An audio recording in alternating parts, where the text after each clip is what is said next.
කොහොමද ඔයාලට? ඉතින් අද වීඩියෝ එකටත් ඔයාලා හැමෝම පිළිගන්නවා.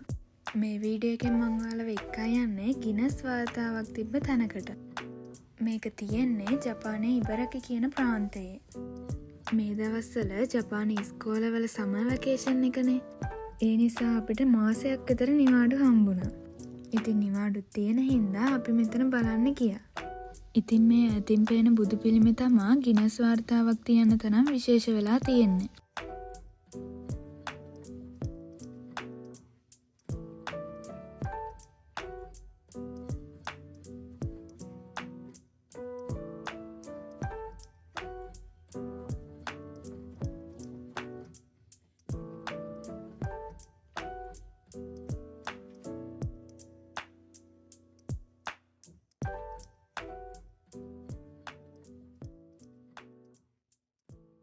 මේකට ඇතුල් වෙන්න නම් ප්‍රවේශ පත්‍රයක් අරන් තමයි යන්න ඕන.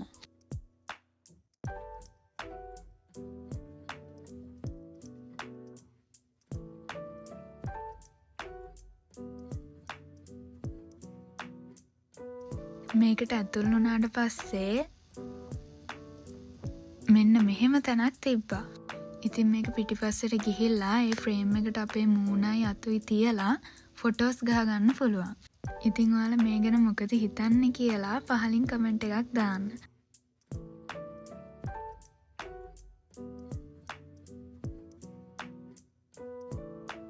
මම ජපානට ඇවිල්ලා දැනට ගිහිල්ලා තියෙන හැම පන්සලක වගේම මෙතනත් පන්සලට ඇතුල් වෙන්න කලින් අත් හොදන්න තිබ්බා.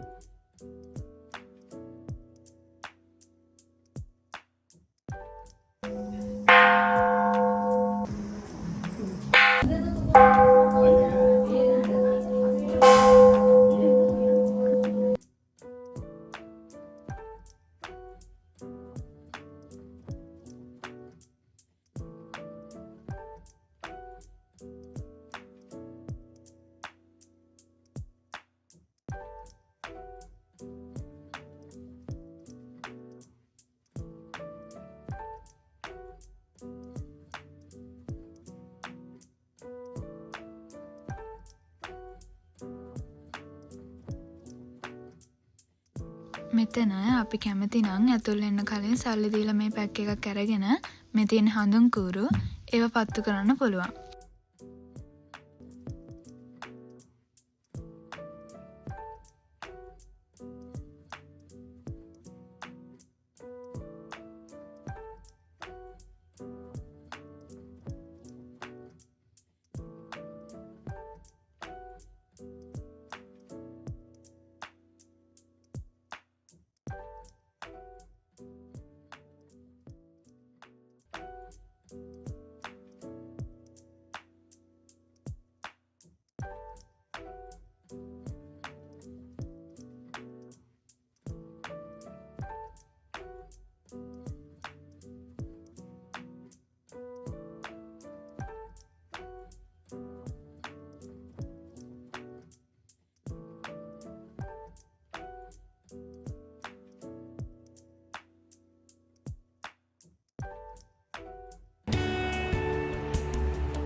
අපි දැන් හදන්නේ මේ බුදු පිළිම ඇතුළට යන්න. ඉතින් මේක ඇතුළට සපත්තු දාගෙන යන්න බෑ. ඒ හින්දා මෙතන කට්ටිය ඉඳලා අපිට බෑග්ස් දෙනවා සපත්තු ඒවට දාගන්න.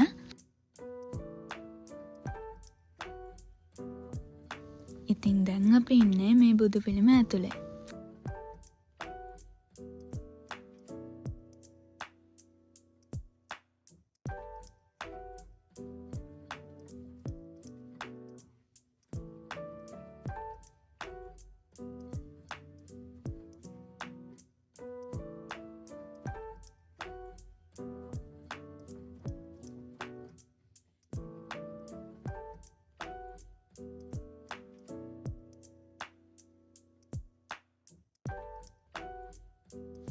දැන් අපි ඉන්න මේ පළවෙනි ෆ්ලෝ එකේ. මේකේ විශේෂ දෙයකට තිබ්බ මේ බුදු පිළිමේ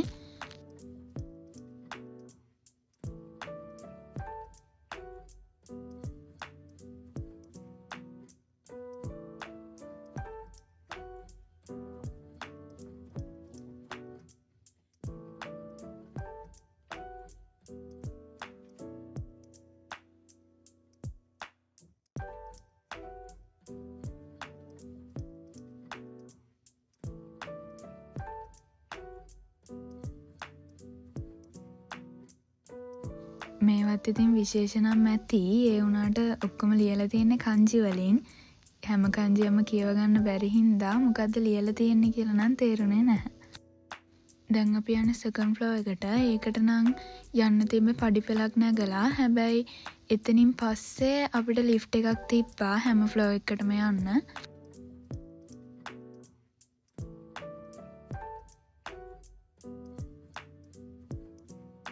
මේ ෆ්ලෝ එකේ තිබ්බේ මේ බුදු පිළිම හදන්න පටන් ගත්ත කාලේ ඉඳන්ම ගත්ත ෆොටෝස්. මේ තියෙන්නේ මේ බුදු පිළිම වගේ හදපු පොඩි බුදු පිළිමයක්. ඊට පස්සේ තිබ්බේ මේ බුදු පිළිම පාර්ට්ස් වෙන වෙනම හදලා ඒව වෙන වෙනම හයි කරපු විදිහ.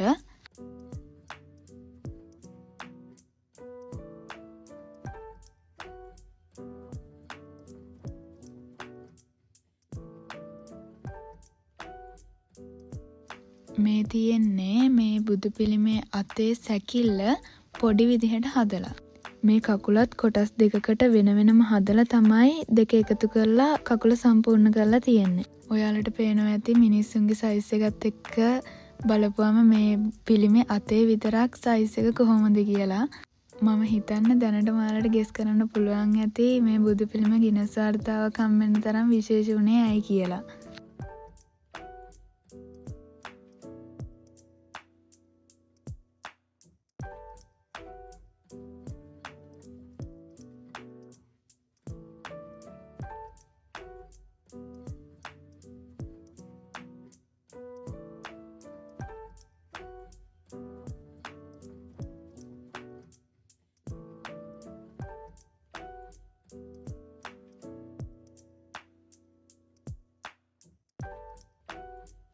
ඉතින් මේ තියෙන්නේ මේක ගිනස් වාර්තාවක් වෙන්න හේතුව.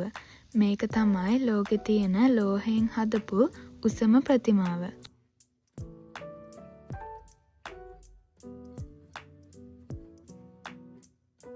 මේ තියෙන්නේ ඔමියාගේ. ඒ කියන්නේ අපිට මෙතෙන්ට ආවා කියලා මතක් වෙන්න සල්ලි දීලා අරගෙන යන්න පුළුවන්.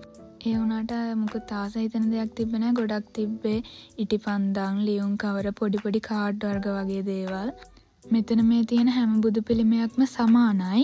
ඒ වුණාට ඒක යටින් ඔයාලට පේනවා ඇති නමක් ගහලා තියෙනවා. ඒ නමින් තමයි වෙනස් වෙන්නේ. ඒ එක එක බුදු පිළිම නම් කරලා තියෙන්නේ එක එක්කෙනාගේ පවුල්වල මැරුණ අයව සිහි වෙන්න කියලා. ඒ මැරිච්ච කෙනාගේ නමින් තමයි නම් කරලා තියෙන්නේ.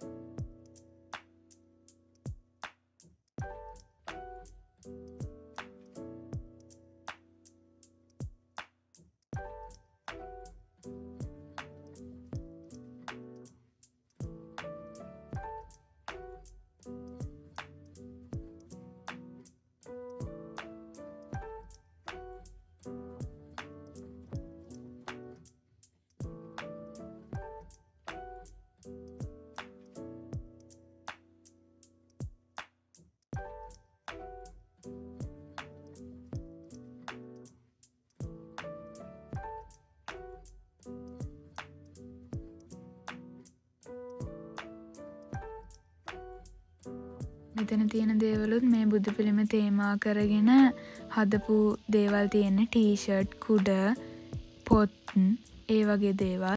මේ තියෙන්නේ බුදු පිළිම ඇතුලේ ඉඳන් එළිය පේන විදිහ.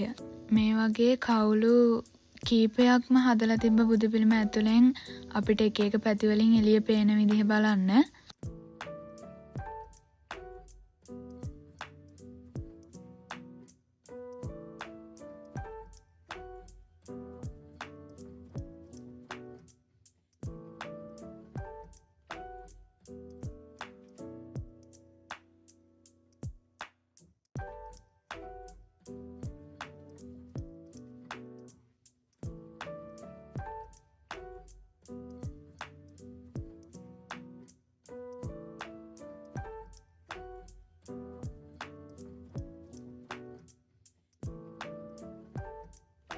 මේ තියෙන්නේ බුදු පිළිම එක එක කොටස් වල උස. ඉතින් මේක බලපුවම තේරෙනවා ලෝකයේ ප්‍රසිද්ධ ස්ටැචු ඔෆ් ලිබර්ටි එකත් එක්ක කම්පෙයාර් කරාම ඊට වඩා මේ පිළිමේ කොච්චර උසද කියලා. ඉතින් මෙතන සිදුහත් කුමරුගේ උපතේ ඉඳන් බුද්ධත්වයට පත් වෙනකන් තිබ්බ විශේෂ අවස්ථාවල පින්තූර එල්ලලා තිබ්බා.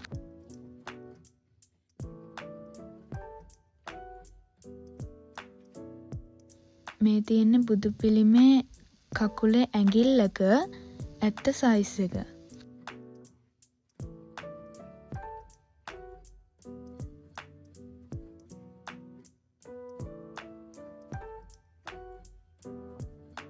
ඉතින් පිළිම ඇතුලෙන් එළියට ආවට පස්සේ මෙහෙම වඳුරොත් එක කරන ෂෝ එකක් තිබ්බා. මේක නම් හැමදාම තියෙනවද දන්නේ නැහැ. අපිත් ඉතින් ටික වෙලාවක් ඉඳලා මේක බැලුවා. මම මේ ෂෝ එකේ වීඩියෝ එකත් එකතු කරා. ඔයාලට මේක බෝරින් වගේ හිතෙනවා නම් ඉස්සරහට යවන්න.